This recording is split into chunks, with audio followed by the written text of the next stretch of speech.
I spent $520K fixing my old farmhouse. Then I came home and found my parents moving my sister's furniture into the master bedroom. "She has kids. You can sleep somewhere else," my dad said.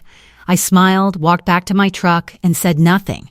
By 7:40 a.m., my sister opened the front door and saw a deputy standing beside a folder with her name on it. The Ring doorbell was the first thing I saw, not the truck I did not recognize in the side yard, not the garden hose stretched across the lawn. The doorbell, a smooth circle of black plastic where the brass knocker should have been. 412 miles in 2 days, inspecting commercial properties in 3 counties for the management company that signs my paychecks. My driveway at 6:15 on a Friday in late March, and the first thing my hand reached for was gone. The door was unlocked. Upstairs, I could hear 2 kids running, heavy footsteps, too small to be an adult.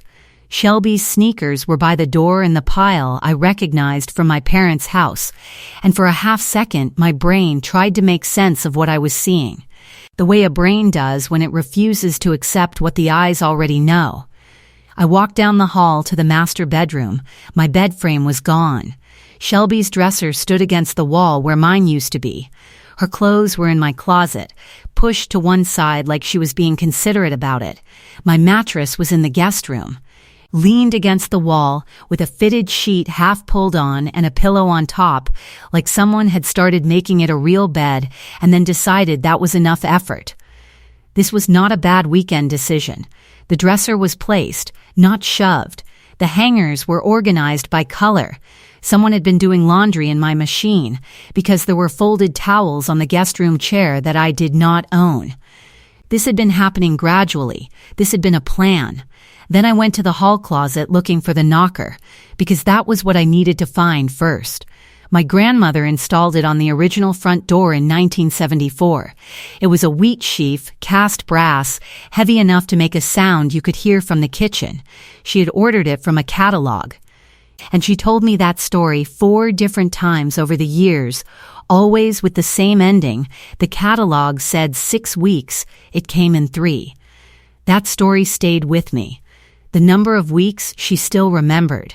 When I began the renovation, saving it was the first thing I put on the list, before the contractor had even walked the property. I paid $40 to have it polished, and I remounted it on the new front door myself the afternoon before I moved in.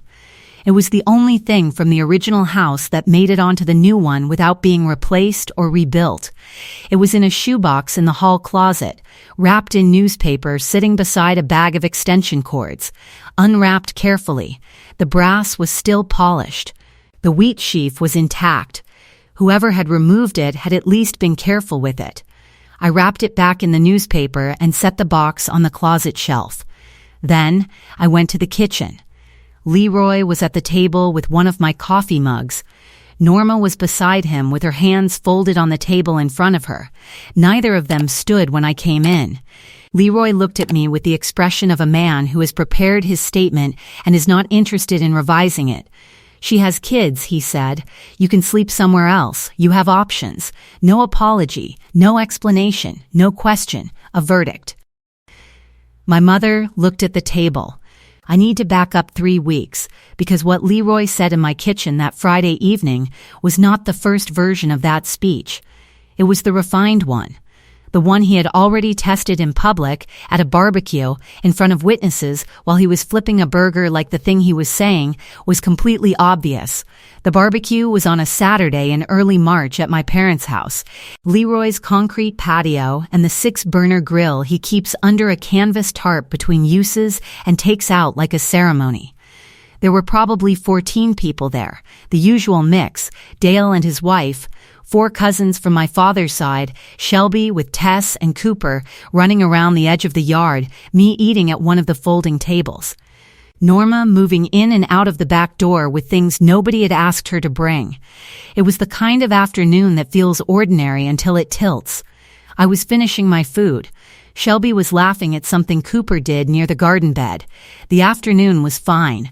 And then Leroy came to stand near where Dale and I were sitting, holding a spatula. And he said it the way people say things they have been rehearsing, loud and casual at the same time, angled toward the patio so everyone could hear without him having to raise his voice. You manage buildings for strangers, and you cannot hold a man long enough to fill one bedroom. That house needs a family in it. Not one woman rattling around in 4 bedrooms like she is running a hotel for ghosts. Dale set his beer can down on the table. I looked at Leroy.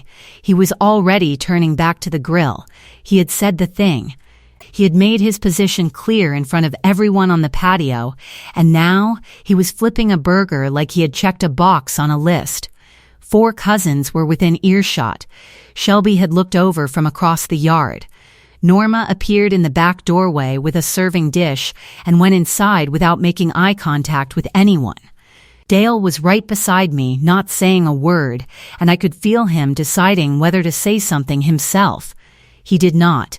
He was not the type to create a scene at someone's backyard party, and neither was I. My plate was empty. Goodbyes to Dale, a thank you to Norma for the food. The drive home was quiet, and I spent it telling myself it was just Leroy being Leroy, which is a thing I had been telling myself for a decade. It stopped being true sometime around the point where he was already planning what came next. I need to explain the house, because it matters to everything that follows. My grandmother died 2 years before any of this happened. She left the farmhouse to me in a will she signed at her kitchen table with Dale present and a notary my attorney recommended. Leroy was not mentioned. He was her son, her only son, and he had expected something from that will. By some reasoning he had never explained to me directly, but that I understood from the way he looked at the property every time we drove past on the county road. When the will was read and his name was not in it, he did not say anything to me directly. He said things to Norma, and Norma relayed some of them in the careful way she relayed things she did not want to be responsible for repeating, and the rest I could piece together from his silences. The house was in bad shape when I inherited it. My grandmother had lived in it for 60 years, which is a long time to love a house and a short time to maintain one. The foundation had settled and cracked in 2 sections. The windows were original, single pane, drafty enough to feel the wind through them in November. The electrical was 60 years old and 2 inspections away from being condemned. The plumbing was iron pipe and had been patched so many times that a plumber I brought out shook his head and said the only responsible thing to do was replace it from the main. I hired a contractor and we spent 4 months going through the house room by room. Foundation poured, all new windows, electrical torn open and rebuilt, new plumbing throughout, roof stripped and replaced. 2 bathrooms down to the studs and rebuilt. The exterior walls re-sided. The kitchen rebuilt entirely. Cabinets I selected myself. Counters I measured twice before ordering. Tile I installed on 10 consecutive weekends before the contractor came back for the final inspection. My grandmother left an insurance payout that helped. I put in $140,000 from 8 years of savings, every overtime shift, and every skipped vacation, and every car repair I had stretched a month past when it should have gone to the shop. The rest was a construction loan in my name alone, at 6.2% over 20 years. $2,180 a month out of a $58,000 salary. $520,000 to rebuild a house I earned by being the only one who showed up. When her furnace went in February of the winter she died, I drove out. When her car needed work and she could not get to her cardiologist, I drove out. When she called and said she was having trouble with the steps. A Sunday afternoon went to building her a rail, while Leroy was at his house 3 miles away watching football. Nobody asked me to do any of it. No record was kept of the times. She was my grandmother, and the step needed a rail, and nobody else was going to build one. She left me the house. The locks should have been changed the day I moved in. That did not happen, and since then I have thought a lot about the point at which patience becomes permission in someone else's mind, and I think the answer is that it becomes permission the moment they decide it does, and there is nothing you can do about it except change the locks when you find out. In the kitchen, both of them got a long look.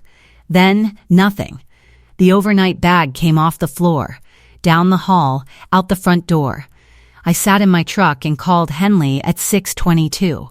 He had been my attorney for 4 years, on retainer through the property management firm. He answered on the second ring. "I need a trespass notice ready to serve tomorrow morning," I said. "Non-consented occupancy. My name is on the deed. I am sending photos now." I took photos of the Ring doorbell, the truck in the side yard, the shoes by the front door, texted them while he was still on the line. He asked 3 questions. I answered them. He told me he would have the notice filed with the sheriff's office by 8 a.m. I sat in the truck for another 10 minutes. Then I went back inside to get my laptop and my charger and 1 additional suit. The overnight things mattered. Laptop, charger, 1 additional suit. Sleeping in that house until the situation was handled was not happening. Leroy was in the kitchen on speakerphone when I came back through the hall. He had not heard the front door open. The kitchen light was on and the hallway was dark, and I stood still with my hand against the wall. He was talking to one of my cousins. His voice was loose and comfortable, the voice of a man who has decided something is settled and is explaining it to someone who missed the outcome. "She will not fight it," he said. "She never fights anything. By the time she figures out what to do, Shelby will have residency. Then there is not a thing anyone can do." I heard the cousin say something on the other end. "Give it a month," Leroy said. "Month and a half." The bag came off the floor. The front door clicked shut behind me because there was no point in slamming it. If you have ever walked into your own home and felt like a stranger in it, you know how the air sits different. Subscribe to Family Secret Tales. This is what happened next. At 7:40 the following morning, Deputy Marsh knocked on my front door. I had sent the photos to Henley the night before, and he had prepared the trespass notice and filed it with the county sheriff's office first thing Saturday morning. Marsh was a county deputy, professional and brief. He had the notice in a manila folder and a clipboard. He knocked. He waited. Shelby opened the door in bare feet and a gray sweatshirt. I was across the road in Paz's car, in the passenger seat. She was my co-worker, the closest friend I had made since joining the firm 4 years earlier, and she had opened her apartment door at 11 p.m. with no questions, pointed me toward the couch, and put tea on the stove. She had not asked me what I was going to do, or how I was feeling, or whether I wanted to talk about it. She had known me long enough to know that what I needed was a place to be that was not my own house, and that was what she gave me. Second coffee of the morning, passenger seat, watching, Shelby took it and read the first paragraph. Her hand dropped to her side. She read it again. She looked over her shoulder into the house and then back out at the road. I do not think she saw us. The door stayed open for 30 seconds after Marsh walked back to his cruiser. Then it closed. The locksmith came at noon.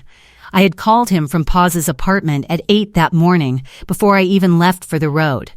He was a contractor I had used on 3 commercial properties, and he did not ask questions beyond the address and the type of locks I wanted. We met in the driveway and walked the perimeter together. New deadbolts on the front door, the back door, the cellar access. 2 sets of keys handed over. Both stayed with me. Shelby was inside when the locks changed, which meant she could remain until the 72-hour vacate deadline as long as she did not leave and try to come back. That is how it works in practice. If she left, she could not re-enter. Sunday morning, I drove to Dale's house without calling first. He is 63, Leroy's older brother, retired electrician. He had driven my grandmother to her cardiology appointments for the last 2 years of her life when no one else in the family could work it into their schedule. He was the one who called me from the hospital parking lot to tell me what the cardiologist had actually said, the version that was different from what had been passed around the family. He was at the farmhouse the afternoon she signed the will, and he had told me that himself at her funeral reception.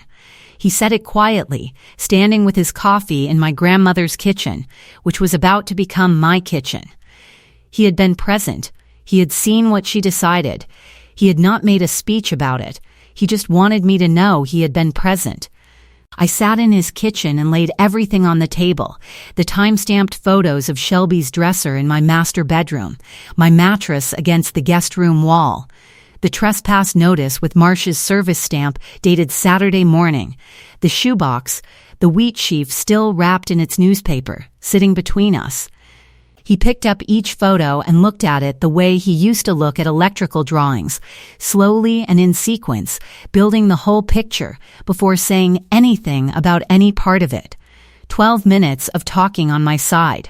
Not a word from him until the very end, when the last photo was face down on the table and the shoebox was sitting between us and there was nothing left to add. Then he set his coffee mug down on the table and pulled his chair in closer. Your grandmother left you that house because you were the only one who showed up when she needed someone, he said. I was there when she signed that will. Leroy was not. Shelby was 11 years old. He looked at the shoebox for a moment, at the edge of the brass where the newspaper had shifted. Then he looked at me. What do you need me to do? I need you at the farmhouse on Wednesday. He nodded once, the way people do when they have already decided before you finish asking. Monday, Shelby called. Cooper's winter jacket is in the hall closet, she said, and Tess has school Tuesday. She needs her backpack. Pack what you need, I said. The notice says Wednesday. She was quiet, and then she said that Leroy had told her I had agreed to the arrangement, that he had communicated everything to me, and I had been fine with it. I asked her to show me the text, the email, the voicemail, any record of where I had said I agreed to anything. She said Leroy had handled the communication. She said she did not have anything in writing. Pack what the kids need for school, I said. Wednesday, I hung up and called Henley. I was already thinking about the custody angle because in 7 years of handling unauthorized occupants, I had learned to think 2 steps past the obvious problem.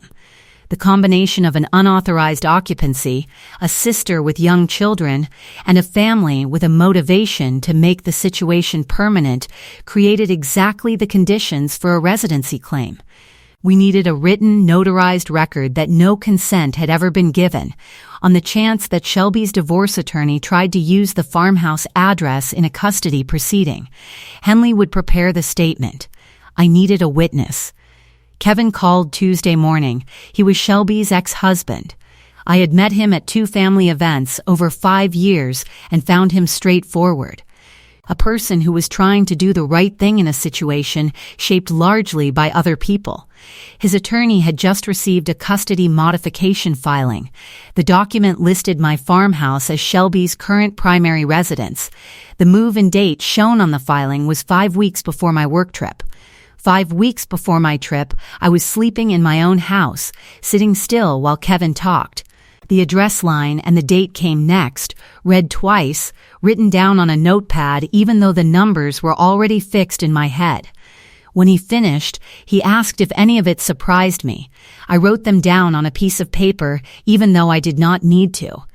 In 7 years of property management, I had watched unauthorized occupants build residency claims through exactly this kind of paper trail.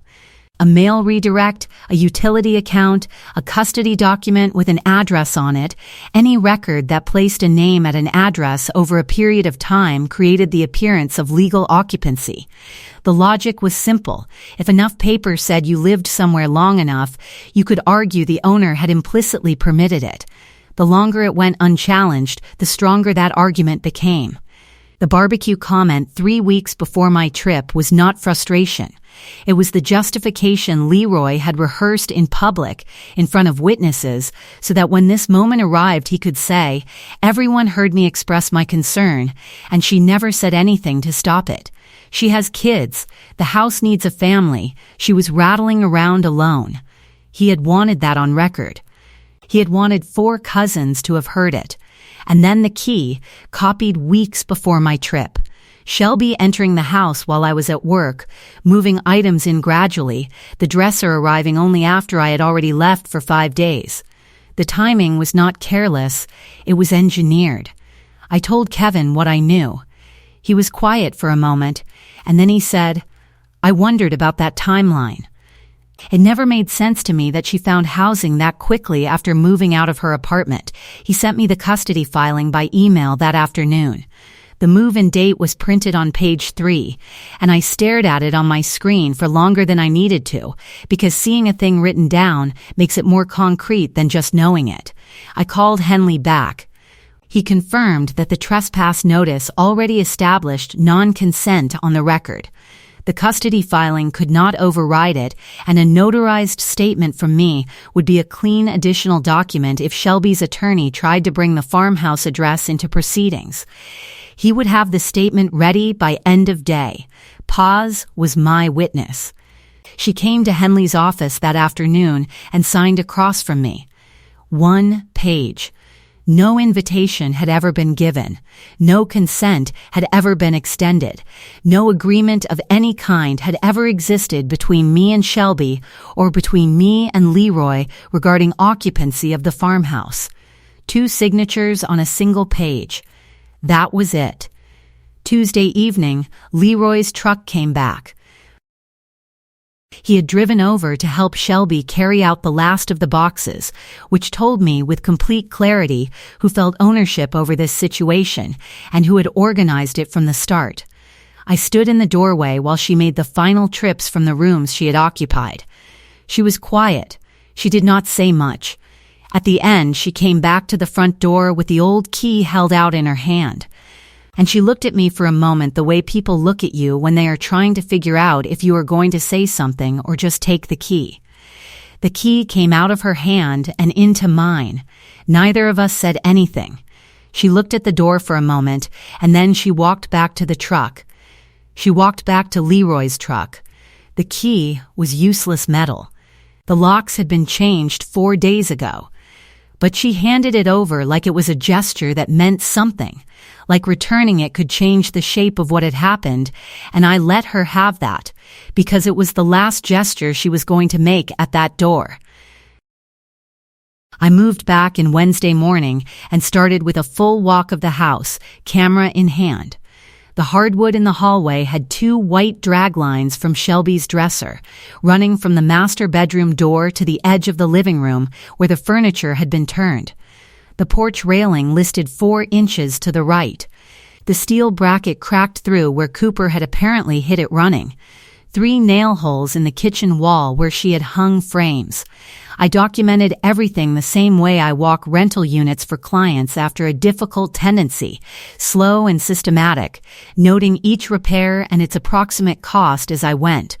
After 7 years, I can estimate these numbers without a contractor. The floors needed spot refinishing in 2 sections. The rail bracket was a direct replacement. The nail holes were half an afternoon of work. Property damage total, approximately $4,200. On the kitchen counter was a stack of mail, rubber banded. I found out later from Paz, who had been parked at the end of the road watching the house per my request, that Leroy had come by that morning. He had pulled up in his truck, gone inside with a key that no longer worked, stood at the locked front door for a moment, then come around to the unlocked back door and left the mail on the counter. He had been in the house for less than 3 minutes. Paz said he moved quickly, the way someone moves when they are trying to finish an errand before they think too carefully about it. What he left on the counter was the mail. 2 weeks of forwarded pieces, some opened, some still sealed. I went through it piece by piece, and near the bottom I found a USPS change of address confirmation notice. My name. My address, redirected to Leroy and Norma's house. Filed 25 days ago. I read it twice. Then I went to the kitchen drawer where I kept greeting cards over the years, a few of Norma's, in their pale yellow envelopes with flower stickers on the back. I laid 3 of her cards on the counter beside the USPS form. Norma writes her capital letters with a specific double loop on the N and a hard curled descender on the lowercase s. It is the kind of handwriting that becomes a fingerprint once you have seen enough of it, and I had been seeing it on birthday card envelopes since I was small. The signature on the change of address form matched, not approximately. Exactly, I had come into this week believing my mother was passive, conflict-averse, the kind of person who lets bad things happen because opposing Leroy costs more than she is willing to spend. What I was holding required a different understanding. She did not simply permit this to happen. She signed a federal mail redirect form in her own hand and mailed it in. She had participated actively, deliberately, in causing $3,540 in missed payments, the insurance renewal that had lapsed for 3 days, the loan payment that had processed late and generated a fee, the water and electric bill unpaid for the month. Those bills had gone to Leroy's address and had never come back. If you have been tracking this story and your jaw has been tightening for the last several minutes, stay with Family Secret Tales and subscribe. This is how it finished. The USPS OIG complaint went through their online portal that afternoon, filed with the documentation organized in a folder built since the night I left my own house with an overnight bag, the time-stamped photos. The trespass notice, the USPS confirmation form, the birthday cards from Norma laid side by side with the form, so the handwriting comparison was obvious to anyone who looked. The online form took about 25 minutes to complete. I drove to the county sheriff's office at 4 p.m. The officer who took my report was methodical and unhurried. He had me walk through each element in order: the unauthorized entry, the dates, the physical evidence of occupancy, the property damage, the mail tampering. He photographed the USPS form and the birthday cards I had brought as comparison. He asked if I wanted to add anything else. I said I had what I needed. On the way home, I called Henley and told him the police report was filed. He said the demand letter was ready to go out the next morning by certified mail. Both Leroy and Shelby named $3,540 in unpaid bills, $4,200 in property damage, $7,740. 30 days before he filed for civil damages. That night I cooked dinner in my kitchen for the first time in 9 days. I sat at my own table with the window above the sink open and the late March air coming in, and I did not call anyone. Saturday morning. Dale arrived at 9. Paz was already there from the night before. I made coffee and we sat at the kitchen table and talked about something unrelated for 15 minutes, and then at 9:20 I heard Leroy's truck pull into the driveway. He had not been invited. Norma had told him Dale was coming when Dale called to confirm, and Leroy was not going to let Dale hear my version of events without being in the room to manage it. I had expected it. Paz had set an extra mug on the counter. She did not fill it. Leroy came in with Shelby and Norma behind him. He looked at the table, at the 4 of us already seated with our coffees, and he pulled out the chair across from Dale and sat down in it like he had been asked to. "This is a family matter," he said. "Anita has 4 bedrooms. Shelby has 2 small children and no affordable options right now. Mom would have wanted this house used. She would have wanted her granddaughters to share it." He was doing what he always did, which was to establish the frame of the story before anyone else could. To be the reasonable family man speaking plainly in the room before anyone had a chance to say anything different. He had been doing this since I was old enough to notice the pattern. Dale looked at him, then at me. He said nothing. I let the silence sit for 3 full seconds. "Dad," I said, "tell Dale what you said at the barbecue. The Hotel for Ghosts line. Say it again in front of him." Leroy picked up the coffee mug that had not been poured for him and set it down without drinking. He said, "I started, and I recited it. The buildings for strangers. The man I could not hold. The woman rattling around in 4 bedrooms like she is running a hotel for ghosts. I said it the way I would read a lease violation notice, flat and without interpretation, because it did not need any. Dale's hand went flat on the table. He looked at Leroy. Leroy looked at the wall. Shelby said, "I thought you had agreed to this. Dad said he had communicated everything to you. He told me you were okay with the arrangement." There was something underneath the defensiveness in her voice. She had needed to believe it, because the alternative was that she had moved into her sister's house without permission, and it was easier not to ask questions about where the key came from and when. "Show me the text," I said. "The email. The voicemail. Any message where I said I agreed to anything." She looked at Leroy. Leroy said, "This is not the time to go through phones." "I am asking Shelby," I said. "Shelby, show me the text." She looked at the table. "There is no text," I said.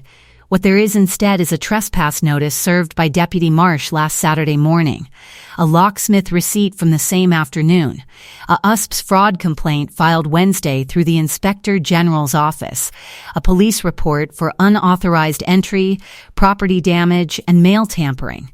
I set the change of address form on the table in front of Dale, and this, filed 25 days before my work trip, with a signature I recognize. Leroy leaned forward. "That is between your mother and—" He stopped. "Dad," I looked at him. "I am talking." He sat back. Norma looked at the form on the table. Her hands stayed flat in front of her. "You gave Shelby my key 5 weeks before my work trip," I said to Leroy. "While I was still living in this house, she was entering it while I was at work. You moved the furniture the morning after I left. You redirected my mail so I would miss my loan payment and my insurance renewal. 1 beat. That is trespassing. That is mail fraud. Those are not family matters."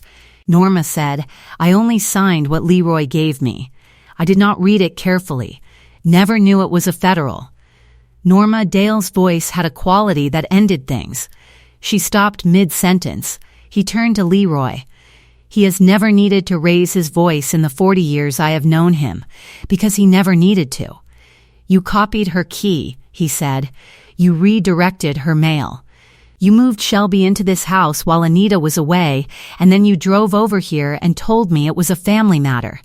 He looked at the USPS form on the table. "That is my mother's house that you did this in. You did this in my mother's house." Leroy opened his mouth. Dale held up one hand, palm out. Leroy closed it. Shelby said, "It is just a house." Paz set her coffee cup down on the table with a small, quiet sound and did not pick it up again. She looked at Norma for a moment, and then she looked at the window. Almost said something right then about the $520,000, about the 8 years of savings and the loan in my name, and the Sundays building a rail while nobody else rearranged their schedule. Almost said, "This is not just a house to me. It never has been, and you knew that before you gave her the key." But that accounting was not for this room. It was not for Leroy. The satisfaction of saying it would not be worth what it would cost, which was the appearance of needing him to understand.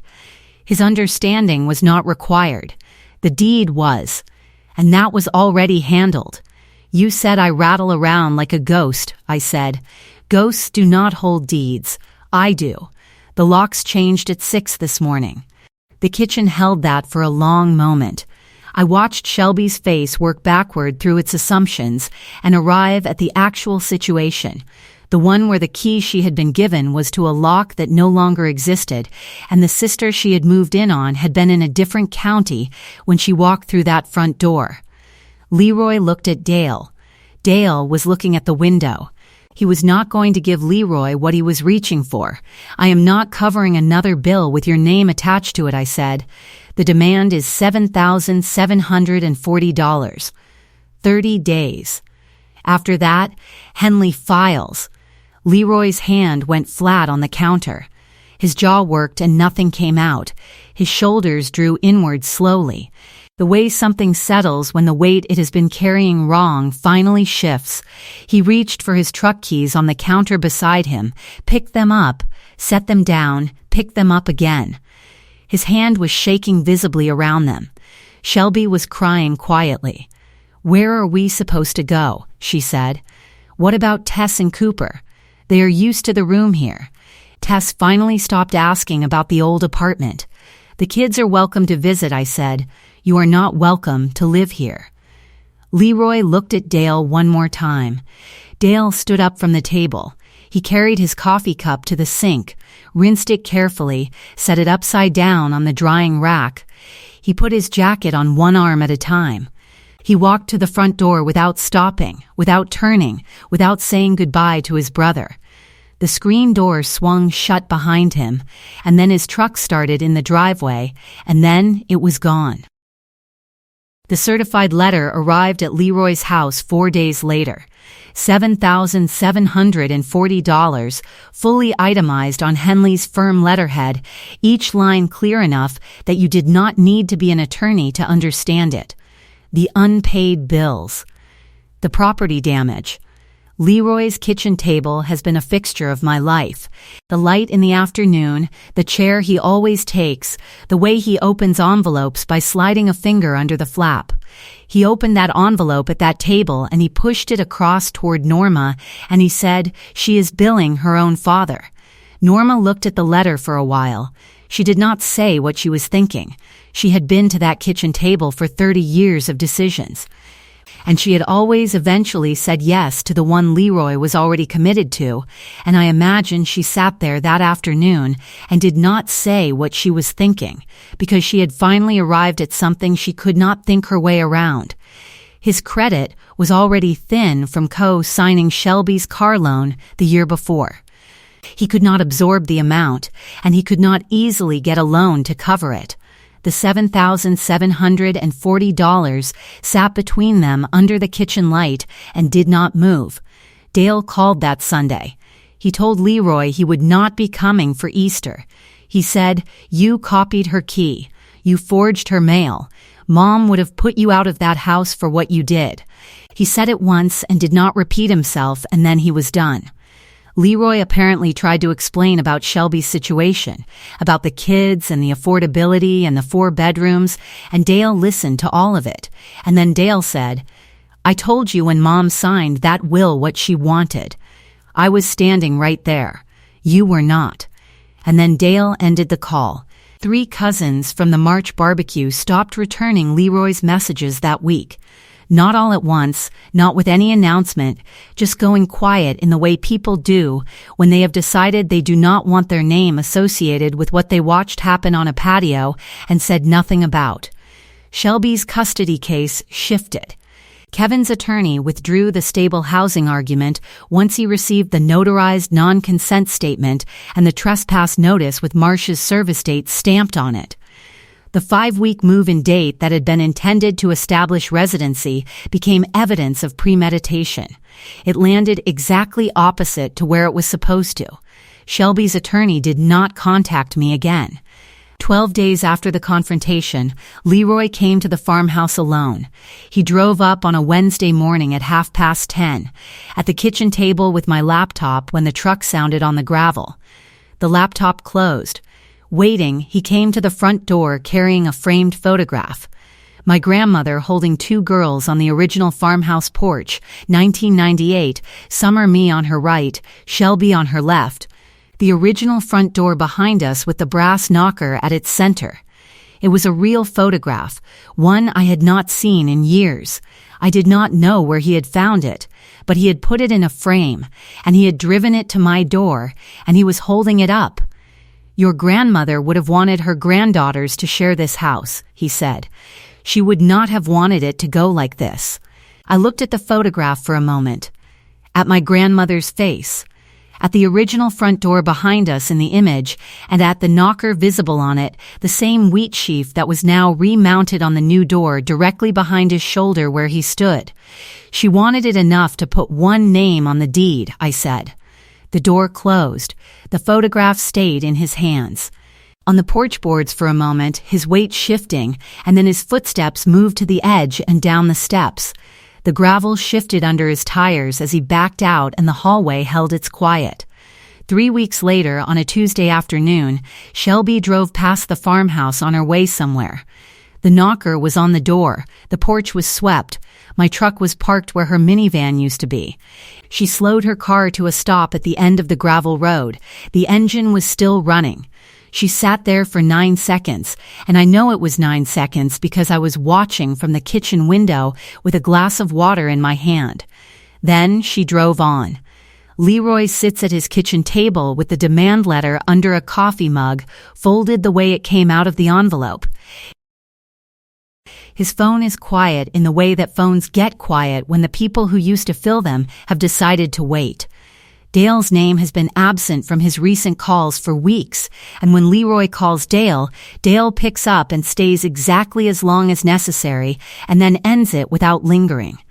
The photograph of my grandmother and those 2 girls is on his truck dashboard, still in the frame he bought for it, because when he drove home from my porch that Wednesday morning, he had nowhere to put it, and the dashboard was flat and there. I am on my porch in the late afternoon light.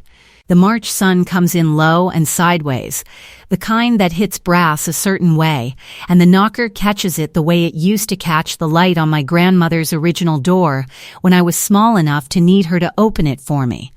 My thumb is on the wheat sheaf, cold at first, then warm, the same exchange that has always happened with that piece of brass. The porch boards are the ones I selected at the lumber yard, measured twice in the aisle before I called the contractor. The railing is the one I sanded on a Sunday in October when there was nobody around and I had the radio on in the kitchen and the afternoon to myself. The door is mine. The deed has one name on it. It did before all of this. It does now. It will. If you have ever held the deed while someone else tried to hold the keys, share this story with someone who needs to hear it. Subscribe to Family Secret Tales. We will be here.